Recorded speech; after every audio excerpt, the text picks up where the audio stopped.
प्राचीन नगर सुधापुर में जयंत नाम का एक प्रसिद्ध आभूषण व्यापारी रहता था।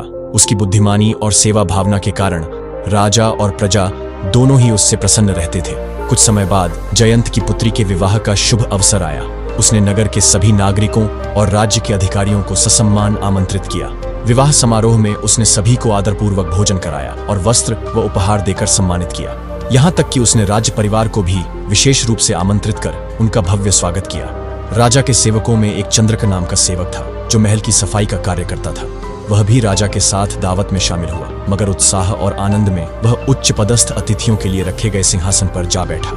जयंत की नजर उस पर पड़ी और उसने चंद्रक को पहचान लिया। इस अनुचित व्यवहार से अप्रसन्न होकर उसने उसे धक्के देकर बाहर निकलवा दिया। अपमानित होकर चंद्रक क्रोध से भर गया। उसने प्रतिज्ञा की कि वह जयंत से इस अपमान का बदला अवश्य लेगा और राजा की नजरों में उसे गिराकर रहेगा। एक दिन जब राजा भोर की हल्की नींद में था, चंद्र का महल में झाड़ू लगाते हुए बुदबुदाया, अरे यह जयंत तो अब रानी के भी बहुत करीब आ गया है। राजा ने चंद्रक की बड़बड़ाहट सुनते ही घबराकर आंखें खोल लीं और कड़क स्वर में बोले, चंद्रक, तुम जो कह रहे हो क्या वह सत्य है? चंद्रक तुरंत हाथ जोड़कर बोला, महाराज, मैं तो रात भर जुआ खेलने की धुन में जागता रहा, इसलिए अभी नींद में कुछ अनर्गल बक गया होगा।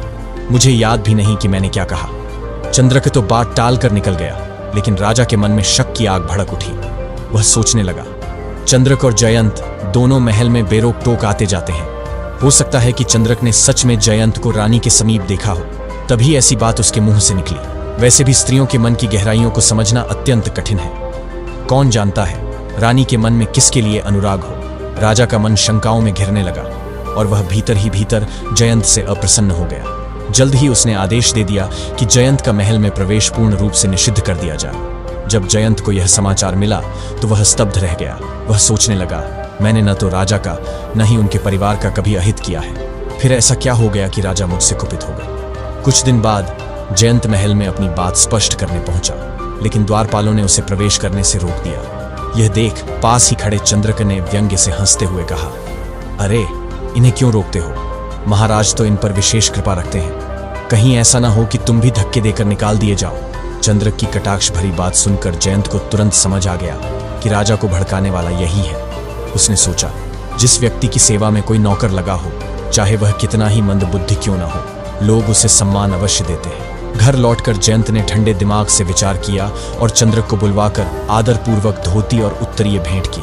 फिर विनम्र स्वर में कहा, भाई, उस दिन मैंने क्रोधवश नहीं बल्कि मर्यादा के कारण तुम्हें वहां से हटाया था। तुम ब्राह्मणों के बैठने से पहले ही उच्च आसन पर जा बैठे थे, जो अनुचित था। यदि इससे तुम्हें ठेस पहुंची हो तो कृपया इसे भुला दो और मुझे क्षमा कर दो। जयंत की विनम्रता और सम्मान पाकर चंद्रिका का क्रोध समाप्त हो गया। उसने सहज भाव से कहा, ठीक है, मैंने तुम्हें क्षमा किया। अब देखना मैं अपनी बुद्धिमत्ता और राजा के अनुग्रह से कैसे सब कुछ ठीक करता हूं। यह कहकर वह वहां से चला गया। किसी ने सच ही कहा है, क्रूर या नीच व्यक्ति थोड़ी सी बात पर ही अप्रसन्न हो जाते हैं और थोड़े से सम्मान से ही संतुष्ट भी हो जाते हैं। अगले दिन प्रातः चंद्रक राजमहल में पहुंचा।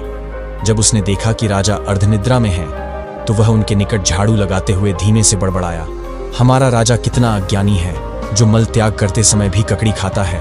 राजा यह सुनते ही चौंक उठे, क्रोध से तमतमा कर बोले, चंद्रक, ये क्या बकवास कर रहे हो? घर का पुराना सेवक समझकर तुम्हें दंड नहीं दे रहा हूं तो तुम सिर पर चढ़ते जा रहे हो। क्या तुमने कभी मुझे ऐसा करते देखा है? चंद्रक ने हाथ जोड़कर कहा, महाराज, मैं रात भर जुआ खेलने के कारण जागता रहा, इसलिए झाड़ू लगाते समय झपकी आ गई। मैं नहीं जानता कि नींद में मेरे मुंह से क्या निकल गया। मैंने जानबूझकर कुछ भी नहीं कहा, कृपया मुझे क्षमा करें। चंद्रक की यह बात सुनकर राजा गहराई से सोचने लगे। मैंने तो जीवन में कभी मल त्याग के समय ककड़ी नहीं खाई, फिर भी इस मूर्ख ने मेरे बारे में ऐसा कहा। जब यह मेरे विषय में निराधार बातें कर सकता है तो जयंत के बारे में भी इसी तरह झूठ बोला होगा। मैंने जयंत को अपनी कृपा और राज सम्मान से वंचित करके भूल की है। उसकी अनुपस्थिति में कई महत्वपूर्ण कार्य भी बाधित हो गए हैं। यह सोचकर राजा ने तुरंत जयंत को बुलवाया, उसे पुनः सम्मानित किया और उसके पूर्व पद पर नियुक्त कर दिया। दोस्तों,